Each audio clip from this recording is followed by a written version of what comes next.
Bom dia para você. Thanks God Every Day de hoje. Vamos falar sobre coisas importantes, né? Sobre os assuntos do reino. Esse é o nosso ponto de encontro para falar sobre as coisas do alto, né? Começar o dia nos conectando ao que realmente importa, fazendo um ajuste aqui na nossa mentalidade, né, em relação às coisas de Deus, às coisas do alto, às coisas direto da fonte, né? Aqui a gente acessa direto à fonte, que é o amor de Deus sobre a minha vida e sobre a sua, né? Então vamos lá, leitura da palavra. Nós estamos lendo essa semana Lucas capítulo 14, versículos. Hoje eu vou começar no 16, mas ontem nós lemos a partir do 18, né? E Jesus, né, chegou a Nazaré, onde fora criado, voltou na sua terra, né? E segundo o seu costume, ele entrou na sinagoga no dia de sábado, bom dia, e levantou-se para ler. E ali foi-lhe entregue o livro do profeta Isaías. E tendo aberto o livro, achou o lugar em que estava escrito: O Espírito do Senhor está sobre mim, porque me ungiu para pregar o evangelho aos pobres. Ele enviou-me para curar os quebrantados de coração, a pregar libertação aos cativos, restauração da vista aos cegos, e para pôr em liberdade os oprimidos, para pregar um ano aceitável do Senhor. E aí ele senta, e aí ele completa, sentado ele completa: Neste dia se cumpriu a escritura que vossos ouvidos ouvem, né? Então ele fala sobre um texto, sobre uma promessa, sobre uma profecia que estava lá em Isaías e fala: hoje se cumpriu. Por que hoje se cumpriu? Porque Jesus, ele veio na terra para trazer o cumprimento de toda promessa. Então Jesus veio para trazer para nós a vida e tudo que foi prometido, a vida plena que foi prometida. Tudo que foi prometido antes de Jesus, em Jesus se cumpre. Por isso que quando ele termina, né, toda a sua tarefa, já na cruz, ele fala: está tudo consumado. Né? Então ele veio trazer isso para nós, ele veio trazer para nós a vida plena. Então, o que seria a vida plena? Um bom exemplo de vida plena seria eu e você sentar, é um bom exercício para fazer inclusive, e listar 12 áreas da nossa vida. A gente pode colocar o social, o desenvolvimento pessoal, o familiar, o trabalho, e tudo, vai colocando, o físico, a saúde física, vai listando todas as áreas, não que chegar em 12, você chegou em todas, né? O espiritual, o emocional, todas as áreas. E vai dando nota de 0 a 10 nessas notas, né? Quando nós alcançamos a vida plena, nós estamos de 8 para cima, o ideal seria 10, né? Então, por exemplo, se na vida, vamos supor, emocional, eu estou bem, e se você está bem nesse tempo agora de pandemia, você está... merecemos parabéns, né? Porque realmente o emocional talvez seja a área que nós estamos mais sentindo nesse tempo de pandemia, com muito medo, com muita notícia, com muita insegurança, muita incerteza, e o emocional costuma ficar muito abalado. Então, se você deu uma nota para o seu emocional 3, 4, ali você não tem a vida plena. Se você deu um 10, então top, pronto, você tem a vida plena. Então, na verdade, Jesus veio trazer para mim, para você, a vida plena, ou seja, a plenitude da vida em cada área especificamente. Né? Então, qual é a nossa grande luta e a nossa grande busca? Nos tornar plenos em todas as áreas. E sempre nós vamos ter algumas áreas que nós estamos melhor e outras que nós precisamos ter um pouco mais de cuidado. Mas o que nós buscamos e o que Jesus já veio trazer para mim e para você é justamente a plenitude em todas as áreas. Esse é o meu desafio e o seu desafio, né? E é interessante que ele veio trazer isso, né? E na época que Jesus andou aqui na terra, ele quebrou algumas regras. Vamos falar um pouquinho sobre isso hoje, né? E o que será então que fez? Ele como judeu, que ele era judeu, ele veio e quebrando algumas regras da religião judaica. E o que será que fez os discípulos dele na época, principalmente os 12 que andavam junto com ele ali mesmo, o que será que fez esses discípulos terem coragem de andar com Jesus, sendo que ele quebrava todas as regras, né? Então a resposta para isso com certeza era a intimidade que os discípulos tinham com Jesus. Por eles conhecerem tão bem a Jesus, os discípulos, por conhecer ele, por conviver com ele, por caminhar com ele, por essa intimidade que eles tinham com o mestre, por isso eles tinham então coragem de andar com Jesus. Jesus, ele chocava, e muitas vezes ele chocava as pessoas da época. E quem tinha coragem de andar com ele é porque realmente conhecia ele. Se nós colocarmos isso para o tempo de hoje, nós podemos colocar em contrapartida, vamos comparar aqui o que Jesus veio trazer para nós, o que Deus tem para nós e o que as pessoas esperam de nós. O que as pessoas, o que a sociedade espera de nós? Na verdade, as pessoas, a sociedade ou a religião ou qualquer lugar que você esteja, espera que você entre na forma daquele lugar. Já ouviu falar assim, ó, não vos conformeis? Então tem um texto bíblico que fala isso, não vos conformeis com este tempo, ou com este século, mas transformai-o pela renovação da vossa mente. Para quê? Para que experimenteis qual seja a boa, perfeita e agradável vontade de Deus. Então, para mim e para você, para nós experimentarmos qual é a boa, perfeita e agradável vontade de Deus, ou seja, a plenitude, a vida plena que Deus veio trazer, olha só essa equação. Para experimentar a vida plena, é necessário que a gente não se conforme com este mundo, ou seja, não entre na forma deste mundo. Isso que é conformar. Se você já viu ou já fez, né? Por exemplo, bolo, você pode fazer 10 bolos, né? Eles sempre vão ficar iguais se a forma for a mesma. Olha só que código isso aqui, né? Então, se eu uso, por exemplo, uma forma de coração, ou uma forma, quando eu era criança tinha uma forma lá em casa que era de um coelhinho. A gente amava quando manhã fazia o bolo na forma de coelhinho, parece ficar mais gostoso, né? Porque tinha um formato, né? Era a forma do coelho. Se eu fizer 10 bolos na forma do coelho, todos os bolos ficam iguais. Então, entrar na forma é conformar. Quando eu me conformo com este mundo, conformar com o mundo é o oposto do que Deus está nos convidando para fazer nesse tempo. Então, se eu quero experimentar a boa, perfeita e agradável vontade de Deus, a plenitude, eu preciso então não me conformar, não entrar na forma deste mundo. Só que o mundo, o tempo todo, ele me chama e chama você para entrar na forma. São as regras, né? Então o mundo, todo lugar que nós vamos é cheio de regra. E para que existem as regras? As regras são a forma. As regras é para eu ficar igual a todas as pessoas que estão lá. É meio subversiva essa conversa, né? Mas é bem isso mesmo, né? Então, mas Jesus era assim, Jesus quebrava as regras, né? É chocante. Jesus fez algumas coisas que eu fico pensando como que o povo que andava com ele via tudo isso, né? Por exemplo, existia uma regra. Judeus não falavam com samaritanos. Se fosse mulher, pior ainda, porque mulher não tinha nenhum valor naquela época. Então, Jesus falar com uma mulher samaritana era tipo assim, o fim do mundo, né?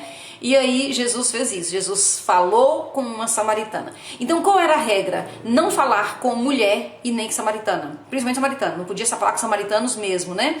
Só que aí qual foi então o princípio que Jesus estava então vivendo naquele momento? Era o princípio do amor. Ele não se importava com a regra de não falar com a mulher samaritana, porque ele vivia no princípio do amor, né? Uma outra regra que não tinha dúvida na época, se uma mulher fosse pega em adultério, ela deveria ser apedrejada. Essa era uma regra assim, tipo, tava tudo certo, era só apedrejar e resolvia o problema, era uma regra muito estabelecida. E aí eles trazem para Jesus aquela história que todo mundo conhece, né, da mulher que foi pega em adultério, né, e fala que ela tipo assim, tinha acabado de sair do ato, ou seja, não tinha nenhuma dúvida, então ela realmente deveria ser apedrejada e ponto final, esquece a história. E Jesus entra com aquela lá, né, quem não tiver pecado que atire a primeira pedra, desmonta o negócio todinho, né, tava tudo certo para acontecer, ele desmonta tudo. Por quê? Porque a regra era que tinha que apedrejar naquela situação. E qual era o princípio que ele defendia? A vida. Ali ele defendia a vida, né? E quando ele resolve então curar, e curava no sábado. Essa regra era muito, muito forte. Nós não estamos aqui para discutir se nós devemos guardar sábado, guardar domingo, não guardar nada. Não é essa a discussão. Na verdade, a discussão aqui que Jesus propõe, na verdade, é que existia uma regra muito forte, que era a regra de que não podia fazer quase nada no dia de sábado. Era um dia que as pessoas não faziam nada. E aí Jesus começa então a curar no dia de sábado. E vem os líderes, vem com tudo, né? Os líderes da sociedade vêm com tudo para cima dele. Por quê? Porque ele estava quebrando uma regra que era uma regra muito importante para eles. Só que nesse momento, qual era o princípio que Jesus estava seguindo? O princípio do amor, o princípio da vida, o princípio, né, em relação às pessoas. Então Jesus, ele quebrou o tempo todo as regras, mas ele não quebrava os princípios. E para quem que serve uma regra, né? Na verdade, uma regra ela deveria seguir só para as crianças, né? Que seja crianças na fé, que seja crianças na vida, em qualquer situação. Imagina, eu tenho uma filha que tem uma filha. A minha filha é adulta, ela tem 30 anos, mas a minha neta, ela é uma criança, 4 anos. Então eu posso ter uma regra, né? Eu posso dizer, aqui na minha casa não pode brincar, não pode pegar em faca. Essa regra, ela serve para a minha filha? Ou ela serve só para a minha neta, né? Então, na verdade, é muito claro que essa regra, eu não posso falar com a minha filha, não pode pegar numa faca, que aqui nessa casa tem uma regra que não pode pegar na faca. Então, na verdade, as regras, elas devem servir só para as crianças. E nós aprendemos as regras quando criança. E o problema é que nós levamos as regras para a vida inteira. E muitas vezes, eu e você, nós nos conformamos, nós entramos na forma do mundo. Não pode fazer isso, deve ser feito dessa forma, não pode isso, tem que ser assim. E nós vamos entrando na forma do mundo. Para que isso, né? Por que será que nós entramos na forma do mundo? E, na verdade, entrar na forma do mundo nos afasta da vida plena que Deus trouxe em todas as áreas. Todas as vezes que eu me conformo, que eu entro na forma, que eu vou seguir as regras, eu tenho que ter muito cuidado, porque isso vai automaticamente me afastar da vida plena. Então isso aí, eu vejo duas formas, que a gente faz isso por duas coisas, principalmente. Primeiro, porque nós não paramos para pensar. E nós vamos repetindo, no ritmo hipnótico. Nós vamos repetindo, repetindo, repetindo, e nós não paramos para pensar, né? Então não nos ensinaram a pensar. E aí isso é muito ruim, mas é muito comum que a gente faz as coisas repetidamente sem pensar. Essa é a primeira coisa. E tem uma segunda que eu não sei se é pior ou se é igual, que é querer a aprovação das pessoas. Então, se eu quebro uma regra, eu posso ser rejeitado pelas pessoas, pela sociedade, pela família, pela religião, pelas pessoas que estão próximas de mim. Então, quando eu quebro uma regra, eu posso ser questionada, eu posso ser rejeitada, e eu preciso da aprovação das pessoas. E por isso eu vou me conformando, eu vou entrando numa forma, de uma tal forma, virou até um trocadilho, né? Que eu fico igual às pessoas. E aí é muito comum as pessoas olharem para mim, para você e falar, nossa, você é a cara de fulano, nossa, você é igual tal pessoa. Então quando eu estou ficando igual às pessoas, eu tenho que pelo menos acender uma luzinha. Se eu estou ficando igual, é bem provável que eu aceitei a forma, né? Tem um livro que é muito, até polêmico, né? As pessoas, elas têm medo até de pegar para ler esse livro, que é um livro que eu li, que fez muito sentido, já li 2 vezes e acho que preciso ler mais, que é aquele livro do Napoleão Hill, que é Mais Esperto que o Diabo. Só por ter o nome do diabo, as pessoas já rejeitam, né? Não tem coragem de ler, já acha que é uma heresia, já acha que está ofendendo a Deus, está ofendendo tudo, né? Mas é um livro que nos faz pensar muito sobre essa questão das regras e sobre a questão desse ritmo hipnótico que ele chama lá, que é quando nós fazemos as coisas iguais às pessoas nos ensinarem, nós vamos fazendo e nós vamos fazendo e nós não pensamos. E isso faz com que a gente esteja na forma daqueles lugares onde nós frequentamos. E lembrando que Jesus veio para que nós tenhamos vida e que tenhamos vida em abundância. Essa é a chave da vinda de Jesus, né? Para ter vida em abundância, para ter vida plena. Essa plenitude, ela está no lado oposto de se conformar, de entrar na forma, né? Eu sei que não é fácil né? Porque nos ensinaram assim e nós muitas vezes, para não desagradar, ou seja, porque nós precisamos da aprovação das pessoas, nós vamos fazendo as coisas como eles querem que seja feito. E nós não temos às vezes nem coragem para questionar se aquilo está certo ou se aquilo está errado. Se aquilo combina comigo ou se não combina. E nós vamos ficando igual e vamos repetindo, né? E nós vamos colocando na nossa vida ciclos que vão se repetindo, sempre igual, sempre igual, sempre igual. Por quê? Porque eu nem parei para pensar se o que eu estou seguindo, se o que está dando direção na minha vida é a vontade perfeita de Deus, ou se está dando sequência na minha vida, é só repetir as regras que a minha vida inteira me ensinaram que é bom que eu cumpra, né? Então vamos lembrar disso. De um lado está a vontade boa, perfeita e agradável de Deus. De um lado está a vida plena que Deus trouxe para nós. Do outro lado está esse se conformar, entrar na forma, ficar parecido e seguir as regras. E aí? Qual lado que nós vamos escolher? Nós temos que ter coragem, pelo menos, de pensar no assunto, né? E eu sei que é um assunto polêmico, é um assunto difícil, porque isso às vezes nos leva a questionar, né? Pessoas, situações, instituições que a vida inteira, né, seguiram de regra e de seta e de caminho para nós. Mas na verdade o nosso caminho é bem outro, né? E nós somos convocados neste tempo para nós entrarmos na forma de Jesus, para estarmos iguais a Jesus, a trazer a luz de Jesus e não das regras e não das instituições ou qualquer uma outra coisa. É um desafio bem grande, né? Mas a vontade boa, perfeita e agradável de Deus está desse lado, né? É quando eu entro em intimidade, quando eu conheço a Deus de uma tal forma, quando eu convivo com Ele de uma tal forma que eu sei o que Ele pensa, eu sei o que Ele quer. E aí você fala, André, é muito difícil isso, como é que eu vou descobrir então, né? Então, para fechar nosso raciocínio, uma última dica. Como que eu descubro então se eu estou fazendo a vontade de Deus ou se eu estou seguindo as regras que me disseram que era para seguir? Basta você abrir o coração e deixar Deus falar. Na verdade, nós temos uma conexão direta. Isso é intimidade.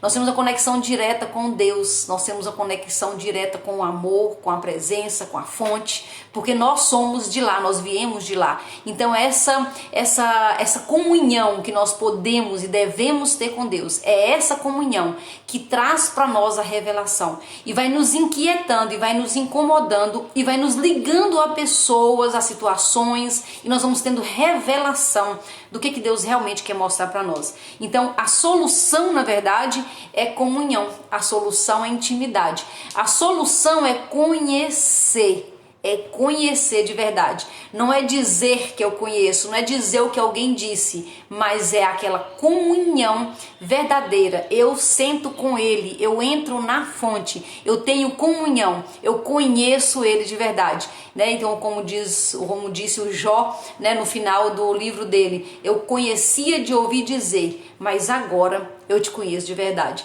É para isso, né, que nós somos chamados nesse tempo, para conhecer de verdade, conhecer na intimidade, né, se dar conhecer, entrar nesse processo, né, nesse ser uma só carne ali, né, ser uma só alma, ser uma só vida, ser uma só energia, ser uma só comunhão, ou seja, conhecer a Deus de verdade. Esse é o nosso convite, né, para esse dia de hoje. Uma feliz terça-feira, Deus abençoe sua vida, obrigada pela companhia e continuamos juntos aí, né, no Thanks God Every Day. Amanhã eu espero vocês.